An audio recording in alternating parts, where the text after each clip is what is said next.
accepting our proposal for a full ceasefire, which you can see the details of which are in our joint statement that we released together. But we also got into substantive details on how this war is going to permanently end, what type of guarantees they're going to have for their long-term security and prosperity, but also really looking at what it's going to take to finally end this, the horrific fighting. The other piece that I just want to make very clear is President Trump started this diplomatic effort in the Oval Office, talking to both leaders, both President Putin and President Zelensky back to back. And now that shuttle diplomacy continues. We have a named delegation in terms of next steps from the Russian side. We have a named delegation in terms of next steps from the Ukrainian side. I will talk to my Russian counterpart in the coming days. Secretary Rubio will be with G7 foreign ministers in the next couple of days. We have the NATO Secretary General in the White House on Thursday, and we'll take the process forward from there. So, as a result of that, and I think as a result of this positive step forward, the president has decided to lift the pause on aid and on our security assistance to Ukraine going forward, and that's effective immediately. All right, your colleagues have chosen 3 questioners. Let's start with Alex Marquardt of CNN. Thank you. Several questions on the ceasefire. We understood that coming into this was a Ukrainian proposal for a partial ceasefire. How did this become an American proposal for an immediate 30-day ceasefire? And to be clear, you're talking about a complete ceasefire across the front line, not just the aerial and maritime ceasefire that the Ukrainians proposed. And then finally, how do you expect to take this to the Russians? Is it Mr. Witkoff, who we understand is heading to Moscow later this week? Will he deliver that to Putin? Will it be President Trump to President Putin? Will it be you and your counterparts? How will that actually happen and when? Well, on the first point, your question is yes.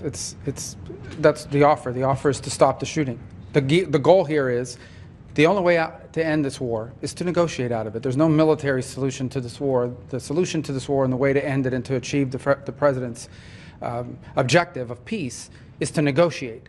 But before you can negotiate, you have to stop shooting at each other. And that's what the president has wanted to see, and that's the commitment we got today from the Ukrainian side, their willingness to do that. Obviously now that'll be delivered to the Russians. It'll be delivered to them directly through multiple channels, meaning not only will they obviously see it, it'll be communicated to them through our diplomatic channels, through conversations and other methods, but they'll obviously be well aware. And our hope is that the Russians will say yes, that they will also agree. So the shooting will stop, the killing will stop, the dying will stop, and the talks can begin about how to end this war permanently in a way that's acceptable and enduring for both sides. Look, there's been all kinds of discussions in terms of different types of ceasefires. You know, there was the deal in terms of grain moving years ago. There's been discussion of halting aerial attacks on each other's infrastructure. The president has made it clear and certainly made it clear to us that all fighting needs to stop. And the Ukrainians have agreed to that proposal. They're ready for peace. And now we'll take that to the Russians and get their response. All right, next, Jennifer Jacobs, CBS. Great. Hi. Are you expecting any goodwill gestures from Russia?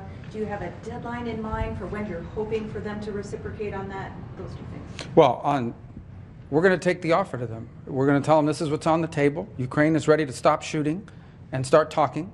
And now it'll be up to them to say yes or no. I hope they're going to say yes. And if they do, then I think we made great progress. If they say no, then we'll unfortunately know what the impediment is to peace here. But the president's been abundantly clear. He wants the shooting to stop. He wants the warfare to stop. He wants the dying and the suffering to stop. And he believes, and rightfully so, that the only way to end this war is to negotiate an end to it. And we think that it's always easier to negotiate an end to the war when people aren't shooting at each other. That's how the president believes. That's what we hope to achieve. The Ukrainians today have expressed their willingness and readiness to do so immediately. We hope the Russians' answer to that will also be yes. But no deadline set, sir. Well, the deadline is we hope to do this as soon as possible. Every day that goes by that this war continues, people die, people are bombed, people are hurt on both sides of this conflict. The president wanted this war to end yesterday and the day before. The president's been clear, he wants peace. And so we wanted to see it as soon as possible. So our hope is that the Russians will answer yes as quickly as possible so we can get to the second phase of this, which is real negotiations, not never-ending dialogue, talk forever, but real negotiations to end this conflict in a way that's acceptable to both sides, sustainable, and that ensures the stability and security of Ukraine for the long And then on term. the goodwill gesture, is there anything like the return of the stolen children or anything that you're expecting in return? Look, for this? we've discussed a number of things, prisoner exchanges, folks that were detained and what have you, but the fighting has to stop. I mean, that's what we agreed today. And just think about it. We've gone from if the war is going to end to now how the war is going to end, and this was an important first step, and that was under President Trump's leadership. He has literally moved the entire global conversation to where we had a very senior Ukrainian delegation with us today. We've had engagements with our Russian counterparts, and now it's how the war is going to end, and that's under President Trump's leadership. Just to answer your question one more time, the goal here is peace. That's the president's goal. The best goodwill gesture the Russians can provide is to say yes to the offer that the Ukrainians have made to stop the shooting, to stop the fighting, and get to the table. If they do that, that's the best goodwill sign we could see. Obviously, as part of that negotiation, as we're talking about how to end this conflict, there will be a lot of issues to unravel.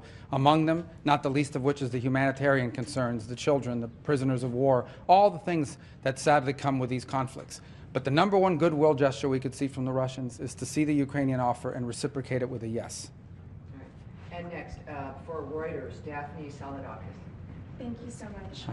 Could you clarify what security assistance will be resumed? Does this include the PDAs?